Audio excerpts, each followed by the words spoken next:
કાનુડા, તું સાંભળે છે ને? તું જે કઈ નથી શકતી ને એ પણ સાંભળું છું. તો પછી કેમ નથી બોલાતો તારા ધામ? કે પછી બધાનું સાંભળતા સાંભળતા તું મને ભૂલી ગયો છે?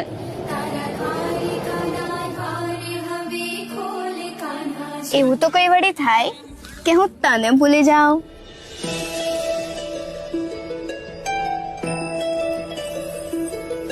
થાય જ ને. અખિલ બ્રહ્માંડનો સ્વામી, જેના મંદિરે 52 ગજની ધજા લહેરાતી હોય, જેને ખાવામાં 56 ભોગ પીરસાય છે અને જેની આજુબાજુ 16,108 રાણી પટરાણીઓ સેવા માટે ઉપલબ્ધ છે, એ દ્વારકાધીશને વળી કઈ ભક્તોની તાણ હોય? અરે એ તો તને ખબર છે કે હું ભક્તોનો ભૂખ્યો નથી, હું તો ભાવનો ભૂખ્યો છું. અને આમ પણ એવું કોણે કીધું કે જે મારા મંદિરે આવે એ જ મારા ખાસ છે? તો પછી એ વાતનું શું કે દ્વારકાધીશનો હુકમ હોય તો જ તારા દર્શન થાય? એ વાત તો સાચી છે.